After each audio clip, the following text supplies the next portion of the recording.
Judulnya adalah tentang taubat. Kita susun dulu di kepala kita atau di coret-coretan kita, macam menyusun bangunan rumah. Ada pintu masuk, ada ruang tamu, ada dapur, ada pintu keluar. Atau macam pokok kayu, ada batang, ada cabang, ada putik, ada buah, ada pucuk. Terserahlah mau bagaimana di kepalanya, tapi yang jelas ada susunannya dulu, ada kerangkanya dulu. Yang pertama, jelaskan dulu tentang secara bahasa.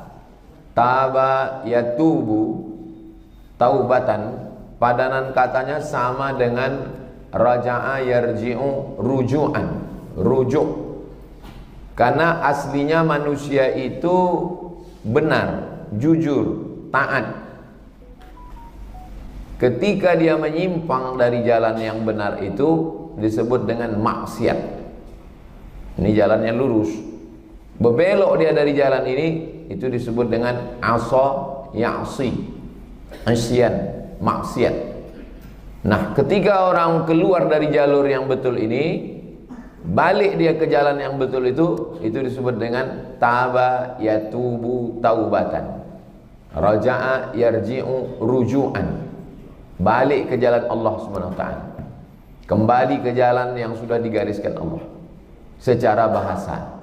Sedangkan secara istilah, banyak definisi ulama saya ambil dari Imam Al-Qurtubi yang menulis tafsir Al-Qurtubi, yang menulis kitab paling lengkap tentang alam barzakh, judul kitabnya At-Tadhkirah. Kata beliau, arti taubat adalah an-nadamu fil qalbi, menyesal dalam hati, wa tarkul ma'asi fil hali, segera meninggalkan perbuatan maksiat di waktu tersebut, fil hali, tanpa menunda-nunda. Wal itmaru alla ya'uda, dan tekad yang kuat. Al itmaru al azmu, al azmu azam, tekad yang kuat. Alla ya'uda, untuk tidak kembali ke dalam perbuatan itu. Alla ya'uda ila fi'lihi, alla ya'uda ila fi'li mithlihi, tidak kembali kepada perbuatan yang sama macam perbuatan itu. Karena perbuatan itu sudah lewat, tak bisa diulang. Perbuatan yang sama macam perbuatan itu. Wa ayyakuna dzalika hayaan minallah, perbuatan yang dia lakukan itu bangkit dari sifat haya, malu kepada Allah. Al-imanu bid'un wa sab'una syu'bah, iman itu 73 sampai 79 cabang. A'laha, yang paling tinggi la ilaha illallah, wa adnaha, cabang yang paling rendah imatatul adza anit thariq, membuang sesuatu yang mengganggu dari jalan. Wal haya'u syu'batun minal iman, sedangkan malu adalah satu bagian, satu cabang daripada iman. Sudah jelas secara bahasa, kemudian secara istilah menurut Imam Al-Qurtubi. Tidak mesti imam yang saya sebutkan ini, bisa juga dari Imam Al-Ghazali, dari Imam Ibnu Katsir dan lain. Mana yang dapat itu kita sampaikan. Baru kemudian tentang ayatnya. Ayat yang paling populer, ya ayyuhalladzina amanu, hai orang beriman, tubu ilallah, tubu, baliklah kamu ke jalan Allah. Wa anna hadza sirati mustaqiman, jalan ini lurus, menyimpang berbelok, suruh balik ke jalan itu. Tubu ilallah, baliklah ke jalan Allah. Taubatan nasuha, taubat yang nasuha. Nasuh, nasuh itu diambil dari kata nasoha. Dari kata nasoha inilah nasihat. Dari kata nasoha ini juga nasuh. Nasuh itu orang yang menyaring sarang lebah untuk mengambil madu. Itu asal kata nasuh. Dipanjat pokok tualang, dicincang sarang lebah, jatuh dia ke bawah, disaring pakai kain tipis.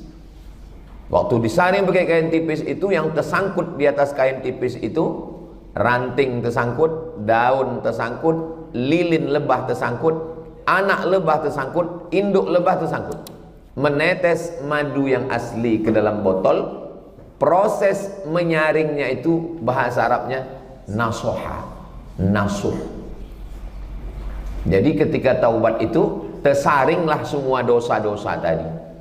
Dosa mata, dosa tangan, dosa telinga, dosa kaki, dosa hati, dosa pikiran, sehingga bersih. Yang tersangkut tadi dibuang. Khudz ma safa da' ma kadar. Ambil yang jernih, buang yang keruh. Prosesnya itu disebut nasuha. Jadi ketika disebut taubatan nasuha, maksudnya taubat yang berproses menghasilkan kesucian hati sebagaimana murninya madu ketika disaring.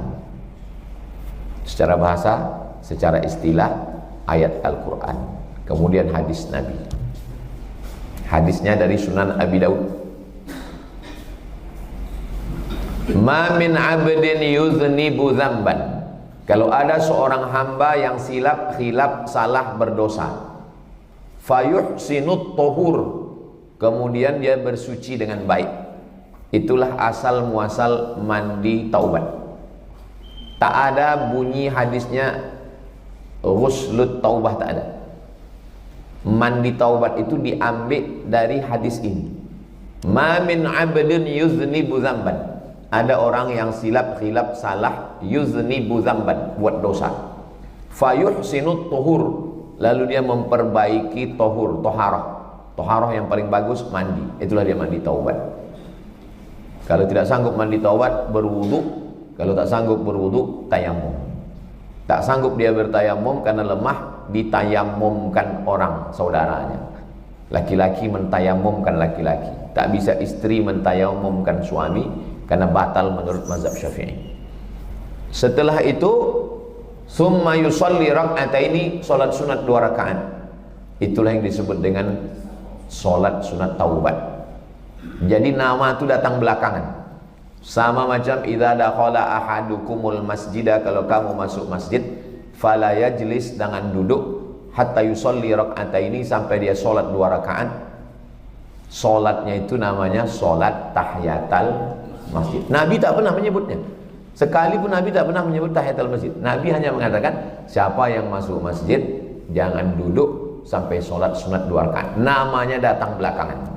Begitu juga kalau ada orang mengatakan nggak ada itu mandi taubat, nggak ada itu sholat sunat taubat. Memang tak ada. Tak ada Nabi menyebut. Namanya datang belakangan. Hadisnya sahih dalam Sunan Abi Daud. Ma min 'abdin yuznibu dzamban fayuhsinut tuhur. Dia perbaiki bersucinya, itulah dia mandi taubat, atau berwudu, atau bertayamum. Summa yusalli rak'ataini, kemudian dia sholat sunat 2 rakaat. Itulah dia sholat sunat taubat. Summa yastaghfirullah, kemudian dia beristighfar kepada Allah. Illa ghafarallahu lah, maka Allah mengampunkan segala dosa-dosanya. Secara bahasa, secara istilah, makna taubat nasuha, karena selalu dikaitkan dengan taubat nasuha, ayat Al-Quran, kemudian hadis Nabi. Setelah itu baru pendapat ulama. Pendapat Abdullah bin Abbas, kata dia rukun taubat ada 3. Yang pertama, an-nadamu fil qalbi, menyesal dalam hati. Yang kedua, al-iqraru bil lisani, dinyatakan dengan lisan. Astaghfirullahaladzim alladzi la ilaha illa huwal hayyul qayyum wa atubu ilaih. Yang ketiga, al-idmaru alla ya'uda ilaihi abadan, tekad yang kuat untuk tidak kembali kepada perbuatan itu untuk selamanya. Kata Abdullah bin Abbas. Jadi susunannya ayat Quran, hadis Nabi, baru qaul sahabi. An-nadamu fil qalbi, menyesal dalam hati, amal qalbi. Wal iqraru bil lisani, dinyatakan dengan lisan, amal lisan. Wal itmaru alla ya'uda ilaihi abadan, tekad kuat untuk tidak kembali kepada perbuatan yang sama untuk selamanya, amal badan. Amal qalbi, amal lisan, amal badan. Karena amal ada 4. Yang pertama amal qalbi, yang kedua amal badan, yang ketiga amal lisan, yang keempat amal harta, zakat, wakaf, infak, sedekah. Lalu kemudian pembahasan berikutnya adalah contoh-contoh beberapa orang yang bertaubat. Di antaranya seorang laki-laki namanya Bishri Al-Hafi. Bishri pakai shin, Al-Hafi. Hafi artinya orang yang tak pakai alas kaki, tak pakai selop, tak pakai sendal, tak pakai sepatu. Waktu ditanya, kenapa kau tak pakai sepatu? Malu aku menginjakkan kakiku di atas bumi Allah dengan alas. Karena dianggapnya itu sombong. Cerita dia bertaubat ketika dia pulang dalam keadaan setengah mabuk, karena hobi dia mabuk. Hujan, nampaknya kertas bertuliskan bismillah sedang hanyut di aliran air hujan. Hanyut. Diambilnya, pulang dia ke rumah, ditempelnya ke dinding. Habis itu dia tertidur.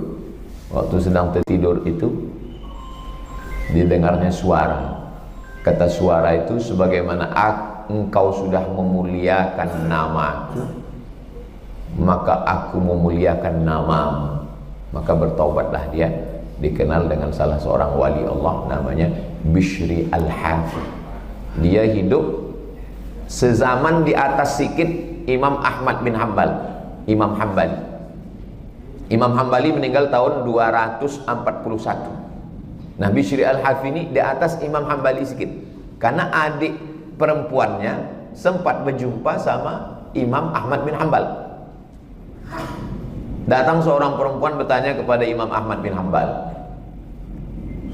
Kata perempuan ini begini, Imam Ahmad bin Hanbal, ya, saya pekerjaan saya menenun kain. Kapas dipintal menjadi benang, benang ditenun menjadi kain. Saya menenunnya malam, menenun kain tadi malam. Waktu datang tentara berbaris di depan rumah saya, malam-malam lewat pakai cahaya. Waktu tentara itu sedang lewat berbaris, itulah saya manfaatkan untuk menenun. Menenun saya. Waktu mereka berhenti, gelap, saya berhenti. Habis itu lewat lagi pasukan tentara, saya menenun lagi. Pas berhenti, gelap lagi. Datang lagi pasukan tentara, saya menenun lagi. Kata Imam Ahmad bin Hanbal, kata Imam Hanbali, apa yang mau kau tanya? Kata Imam Hanbali, halal tak kain ini kujual? Karena aku menenun pakai lampu tentara. Menangis Imam Ahmad bin Hanbal. Kau ini siapa? Kenapa halus sekali kajian kau tentang halal? Kata dia, aku adik Bishri Al-Hafi. Oh, ternyata dari rumah Bishri Al-Hafi masih keluar orang-orang yang zuhud. Kata Imam Ahmad bin Hanbal, halal itu kau jual secara fikih. Sebetulnya dia bertanya secara tasawuf, karena tasawuf artinya man sofa qalbuhu lillah, suci. Halal tak? Ini cocok disampaikan pengajian di PLN. Itu orang yang mencuri listrik. Bishri Al-Hafi. Nah, jadi susunannya secara bahasa, secara istilah, definisi menurut ulama, ayat Al-Quran, hadis Nabi, pendapat ulama dari kalangan sahabat, tabi'in, tabi'in, kemudian contoh beberapa orang yang bertaubat. Cukup 25 menit. Sedangkan waktu ceramah 15 kan? Nah, itu jadi intinya itu saja kita sampaikan, itu sudah. Karena jamaah ini mungkin di luar Ramadan mereka tak pernah ke masjid. Mereka mungkin tak pernah mendengar, tak suka dengan ceramah. Tapi di bulan Ramadan ini dia terkondisikan. Maka 15 menit itu memang betul-betul saripati intinya kita sampaikan. Nah, itu. Jadi udah cukup doa itu, udah outside ini. Udah datang pengurus ini, habis waktu saya. Jadi 7 poin itu aja. Nanti apapun judulnya buat begitu. Itu kerangkanya.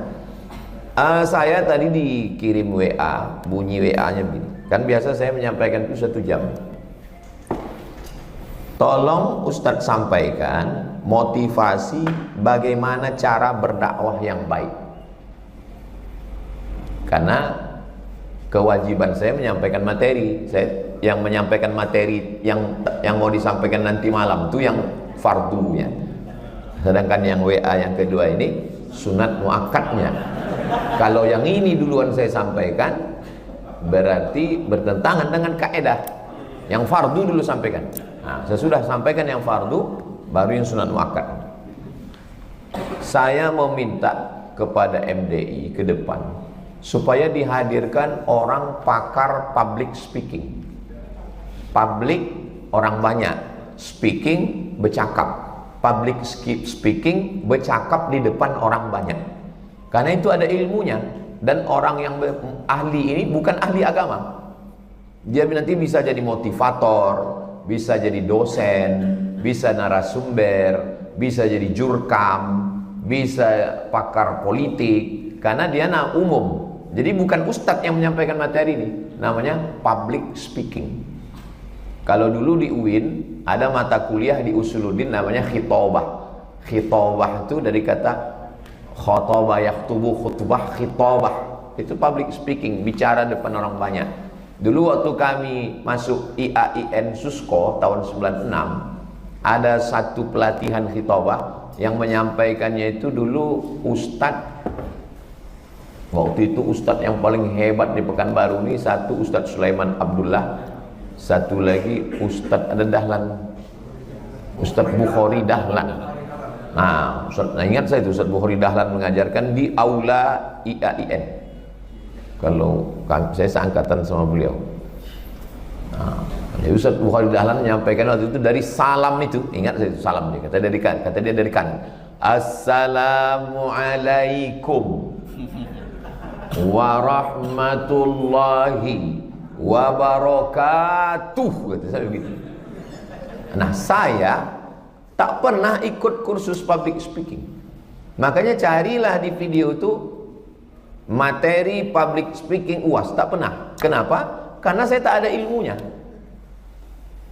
Dari mulai cara berpakaiannya, dari mulai intonasi suaranya. Yang kedua, saya tidak pernah ikut lomba pidato dari mulai tingkat kecamatan, kabupaten, provinsi, TV, tidak pernah. Nah, maka diundang orang yang pernah public speaking dan orang yang pernah ikut lomba pidato. Karena ada teknisnya, ada jurusnya, ada ilmunya, baku dia. Tak bisa orang autodidak menjelaskan itu, karena dia berbuat begitu aja, tak ada ilmunya. Nah, jadi saya tidak bercerita tentang ilmu public speaking. Saya hanya bercerita, share informasi tentang apa yang saya lakukan selama ceramah ini. Dari saya pulang bulan Ramadan tahun 2008 ke Pekanbaru, sampailah sekarang 2026, berarti sudah 18 tahun.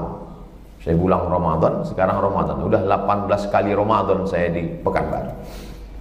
Pertama yang saya lakukan sebelum berangkat itu, sholat sunat dulu 2 rakaat. Kalau kebetulan pagi, duha, usolli sunnatan duha, raka'ataini lillahi ta'ala. Kalau kebetulan kultum sore, sholat sunat hajat. Atau kebetulan pengajian malam, sholat sunat hajat, usolli sunnatal hajat, raka'ataini lillahi ta'ala. Hajatnya, ya Allah, tolong aku, pakai bahasa Indonesia, tolong aku mau menyampaikan ayat-ayat, menyampaikan hadis-hadis, supaya terbuka pintu hati jamaah ini, dia beramal soleh, menjadi amal jariah untuk aku.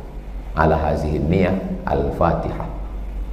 Pas mau berangkat itu, syukur-syukur kita berwuduk, bisa wuduk. Kalau setelah berwuduk itu salaman, diciumnya bininya, batal wuduknya. Dia nggak apa-apa, yang penting dia udah berwuduk.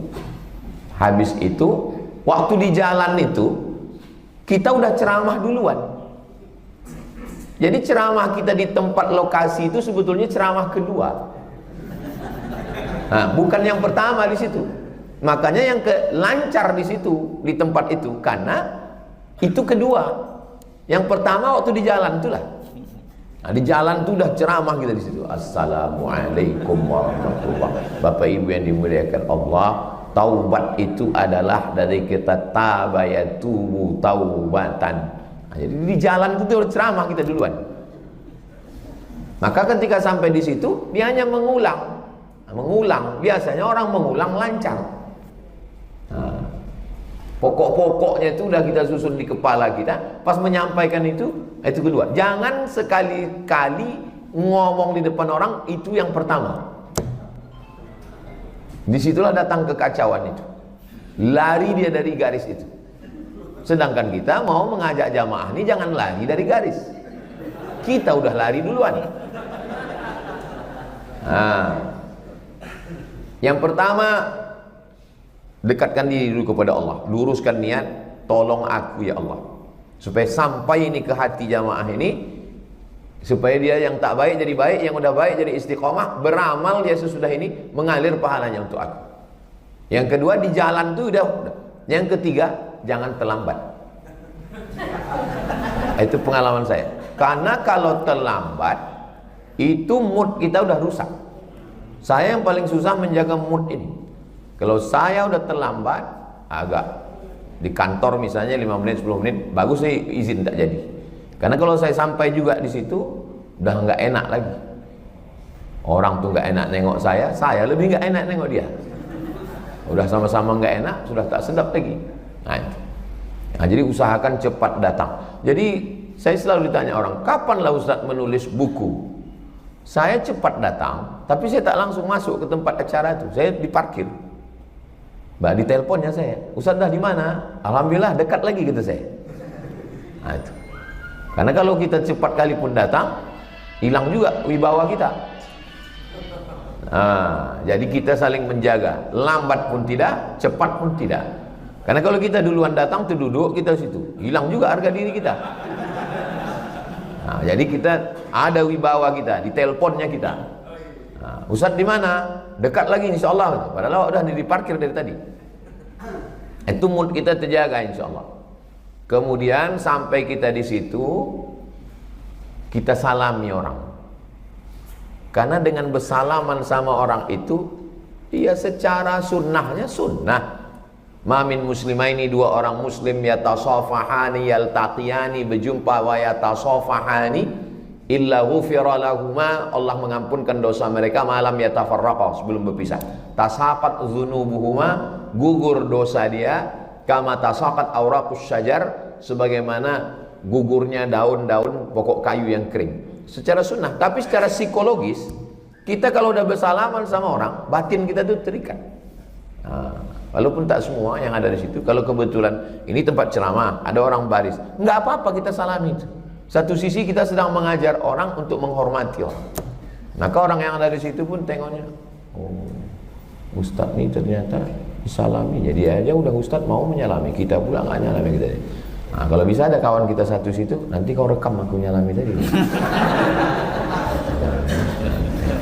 Lalu dimasukkannya ke FB. Lihatlah Ustadz, tawaduknya Ustadz MDI gitu kan. Nah, jadi jangan sampai kita duduk di ruang yang terasing sementara acara udah dimulai. Tak nyambung kita. Pembacaan Quran udah, kata sambutan dari panitia udah, kata sambutan dari ketua masjid udah. Sementara kita di ruang asing. Tiba-tiba masuk kita dalam, berikutnya mari kita dengarkan tausiah. Itu suasana kebatinan kita tak nyambung. Maka saya biasanya acara saya tanya, acara jam berapa? Jam 9. Saya tampil jam berapa? 9.20. 20 menit itu saya di mana? Nanti Ustadz di ruang tunggu. Saya tak mau. Aku mesti duduk di situ. Karena kalau kita masuk di situ, orang di situ sudah garis start 70, 50, kita dari 0, tak nyambung. Padahal sebetulnya kalau kita duduk di situ, kita dapat bahan dari kata sambutan orang tadi. Kalau kita dari situ, terbodoh kita, entah apa yang kita sambutkan. Nah, jadi sebetulnya suasana batin di dalam itu, psikologis di dalam itu sudah terbangun, terjaga. Nah, ketika kita sudah dipanggil tegak berdiri, di salam pertamanya itu mesti membangunkan orang. Nah, Makanya orang biasanya salam pertama, Assalamualaikum warahmatullahi wabarakatuh, kata dia kan. Orang terjaga orang. Tapi kalau dari awal dah, Assalamualaikum warahmatullahi wabarakatuh, orang kita lemas, orang itu lemas lagi, mati dia. Dari awal tuh, itu. Biasanya di awal-awal nih, apalagi kita tak pernah ke masjid itu, tak pernah ke kantor itu, tak pernah ke tempat itu, suasana kita tuh asing sama orang itu, gak kenal kita. Itulah hebatnya orang Melayu. Setiap awal bercakap tuh dibuatnya pantun. Saya selalu penasaran, kenapa orang ini setiap awal bercakap pantun? Ternyata pantun itu mencairkan suasana. Yang sebelumnya kita ketat, dia pun ketat, nggak cair, tapi begitu masuk pantun, suasana menjadi cair, dia tersenyum, kita tersenyum, maka apa yang mau kita sampaikan ini pun enak dia, lancar dia. Itu maka pentingnya pantun itu. Yang tak bisa berpantun, susun aja pantun-pantun standar yang bisa diulang-ulang. Assalamualaikum warahmatullahi wabarakatuh, kata orang. Waalaikumsalam warahmatullahi wabarakatuh. Kalau Tuan pergi ke Batam, dari Batam pergi ke Malaka, dari bunyi sambutan salam, nampaknya jamaah ini belum berbuka. Senyum dia. Apa kabar Bapak Ibu sekalian? Ada model ceramah ini teatrikal. Teatrikal ini diambil dari kata teater.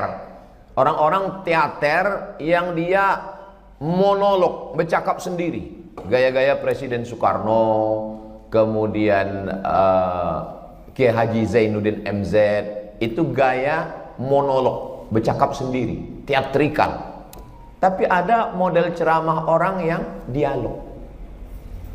Itu yang sekarang banyak dikembangkan orang, nama istilahnya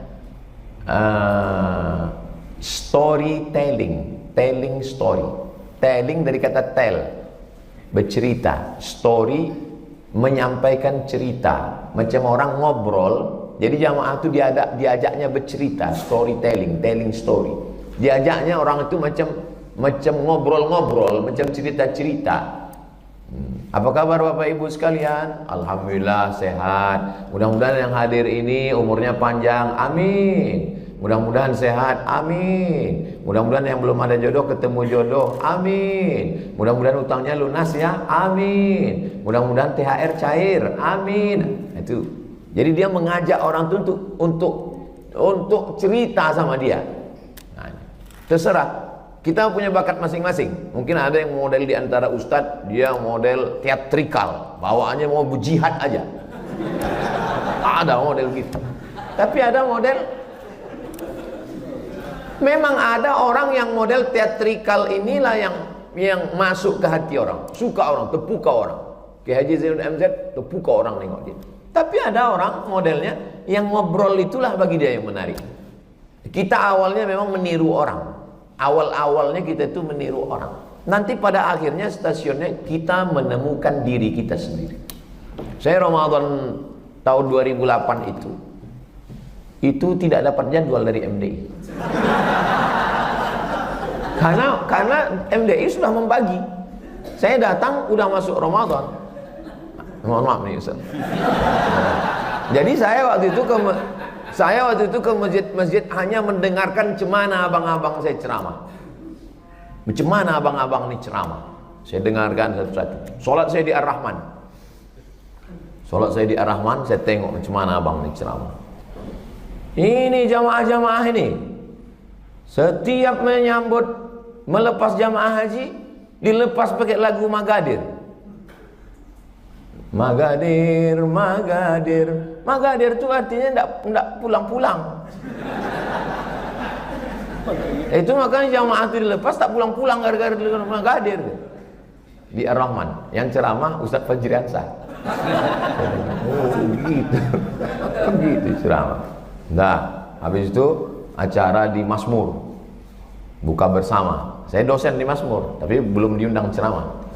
Saya hanya yang ceramah.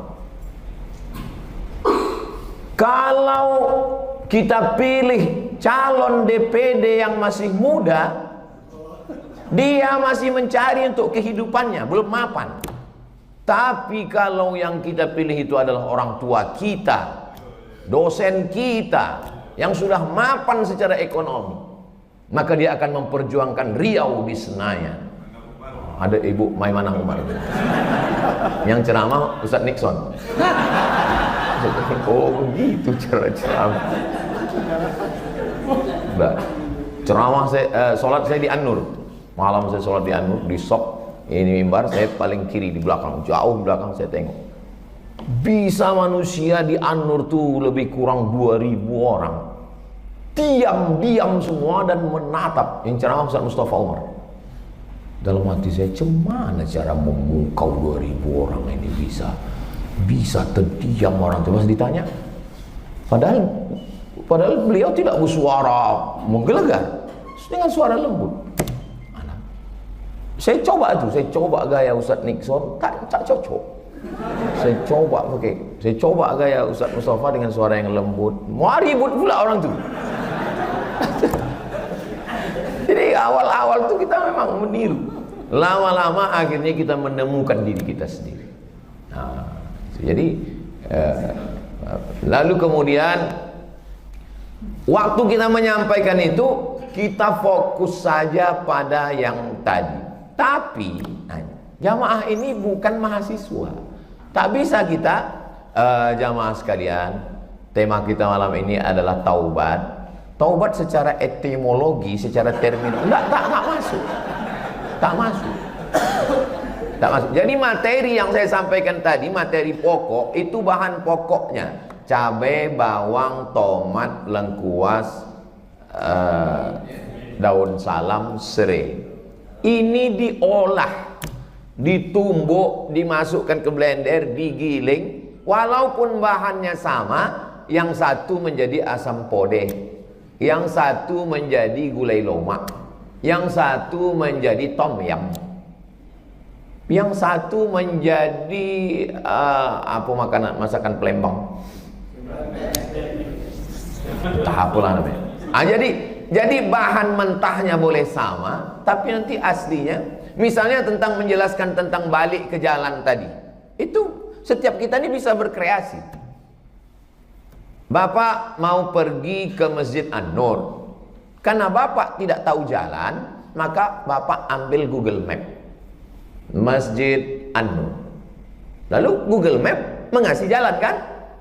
Jalur dari Panam ke An-Nur, masuk Jalan Subrantas, Pasar Pagi Arengka belok kiri, masuk ke Jalan Arifin Ahmad, masuk ke Jalan Sudirman, belok depan kantor gubernur, belok kanan. Itu jalan yang sudah digariskan Google Map.